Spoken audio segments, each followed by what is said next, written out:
My name is Yessenia Morales. Thank you so much for joining my session for today as part of the 3% conference.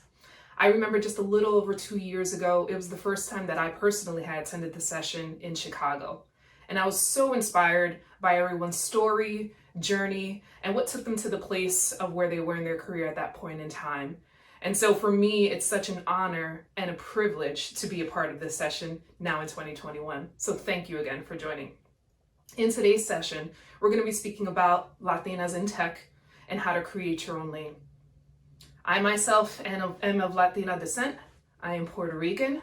I come from Jersey City, New Jersey, which is a melting pot of cultures, and I absolutely love it.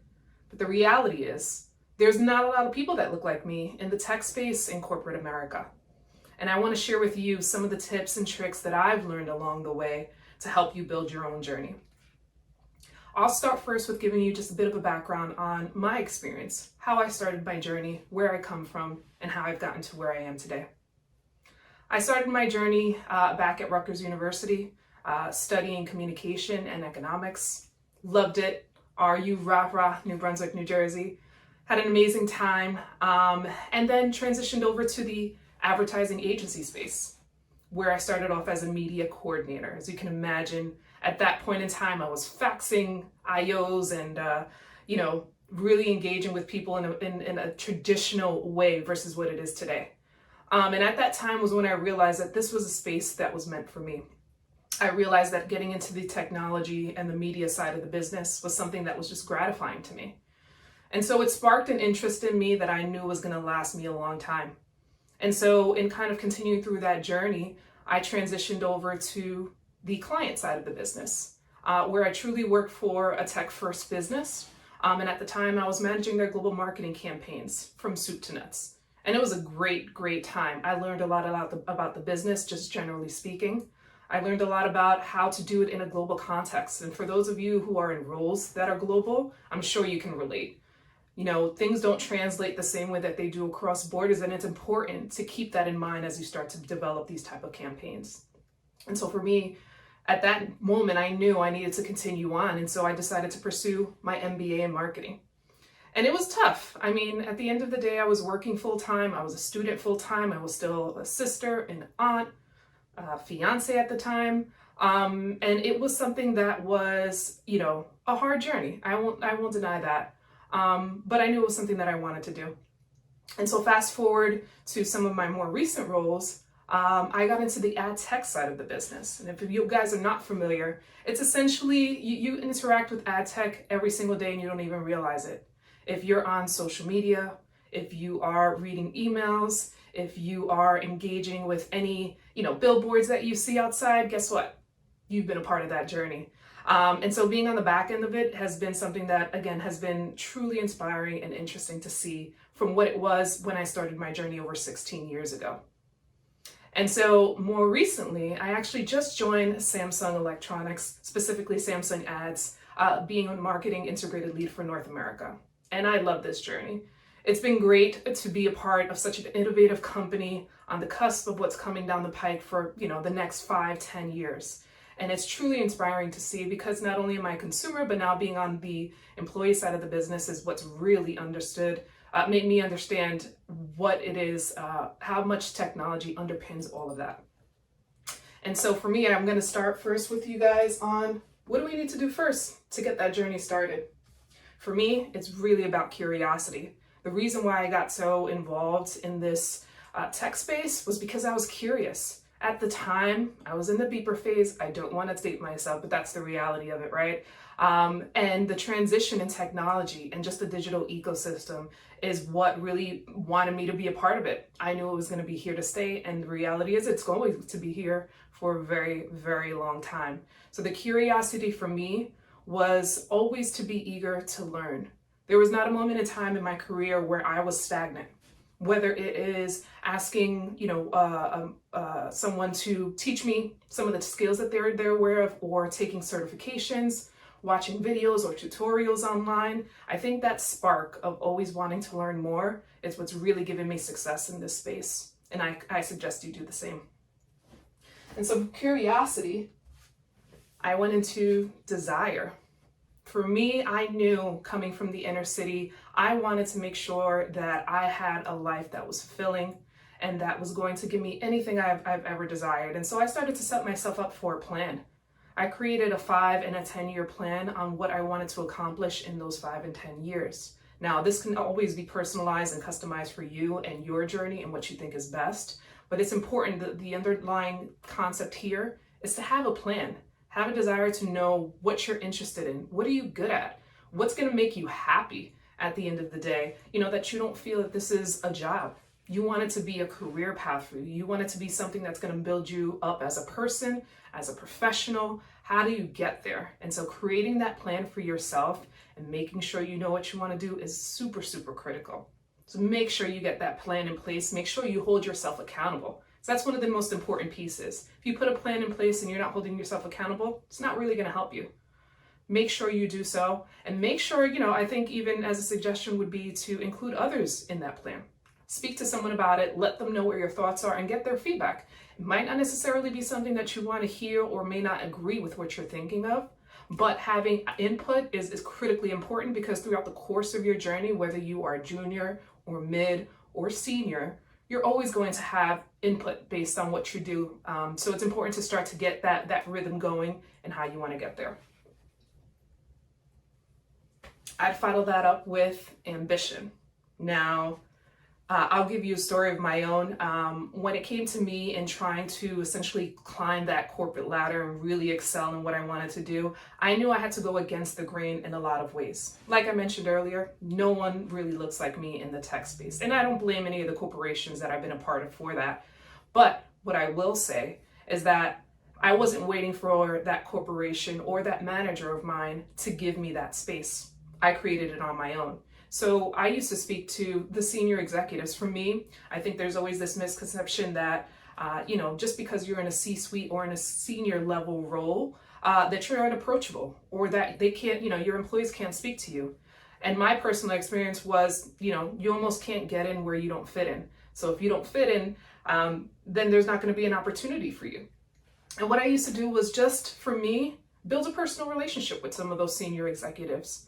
If you're interested in a role, speak to them about it. Explore your opportunities. Be curious and ambitious to express that, 1, you are qualified for the role and you have the backing to support it. 2, you have the drive and the ambition to get to those goals of what's required of that role. And 3, that you will take the time and the initiative to do the extra work. Those have been the 3 key points of success for me in my journey. And so for me, I've made it clear to the people that I've worked with over the course of my career that, I am qualified for the role and I can give and deliver more than you can expect in it. And so thankfully for me, that's been a catapult for how I've been able to progress over the course of my career. So make sure you have those conversations, engage with those senior leadership roles. At the end of the day, they're human. And in the worst case scenario, they can just say no, and that's okay. It's okay to hear no in your career journey. It's just a matter of making sure that you are proactive in making that happen. Now moving to consistency. So I probably put this out there more so for the people who are either in their mid roles, are looking to get into senior roles, or in the cusp of junior to mid roles. The reason why I note that is because consistency is key. I've come from both the side as being the employee, but also as a manager. And for me, what's most important when it comes to an employee and their growth and their journey and their path in their career is consistency. From a business perspective, whether you are owning your own business or whether you're a part of an organization, consistency is going to make that company grow, right? It's going to be something that is going to be personal to you. It's going to be personal to the business. And so making sure that you keep that momentum going is super, super important. Making sure that you're always consistent, whether that's in your work ethic, whether that's in your work approach, your strategy, your thinking, your creativity, especially for those who are attending this conference. I know you guys have that creative background. And so as you can imagine, everyone at some point is going to have a low moment, right? You may have creative block, but at the end of the day, you will be recognized and you will be acknowledged for the great work that you do because of your consistency. And that's important because that only not helps you in your professional role, it would also help you in your personal role. as a human being, as an individual. It's always going to help you grow as an individual. So make sure you be consistent.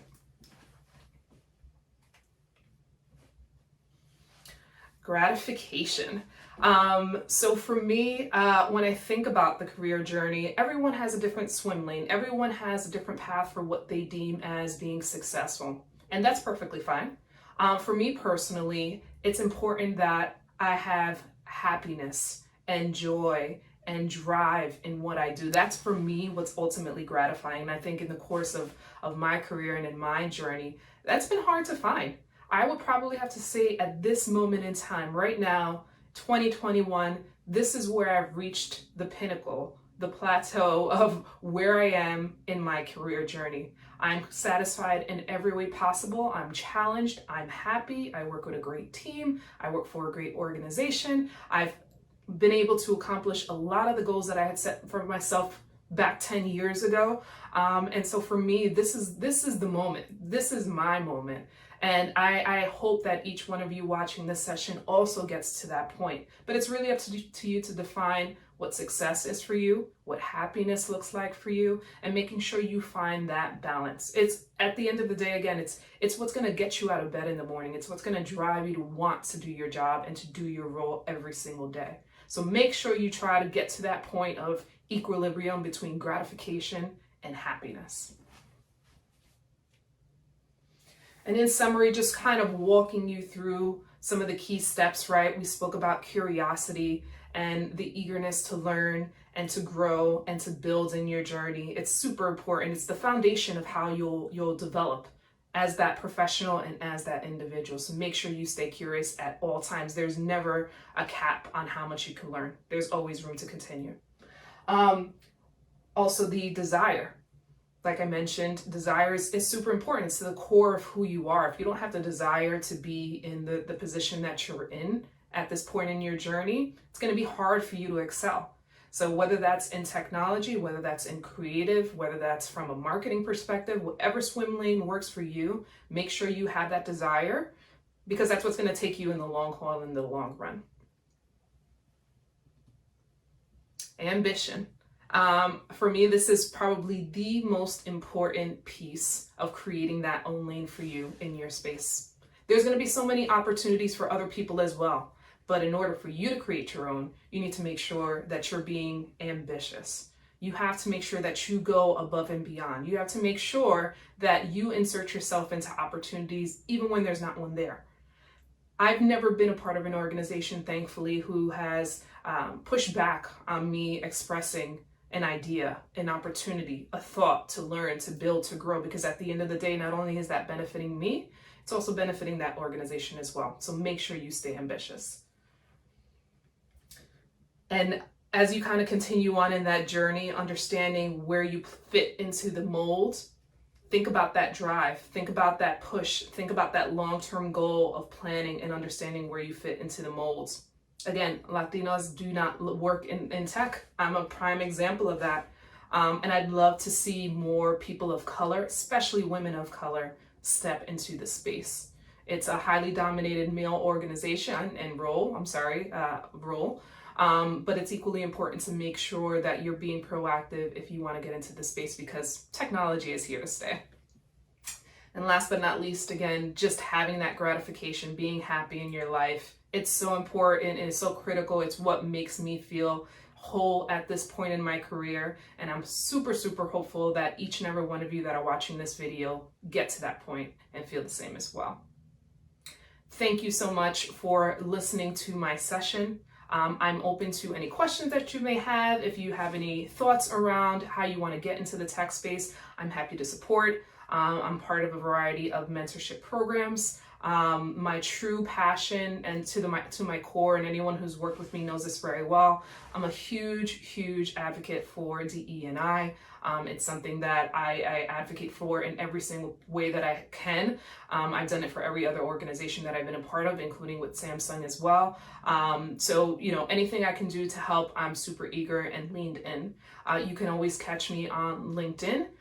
Just search me by Yessenia Morales, MBA. Have to put that out there. It's, again, a huge accomplishment of mine. Or you can email me directly to my personal email at ymorales900@gmail.com. Thank you once again for your time. I appreciate it, and looking forward to see you at the next 3% conference. Take care.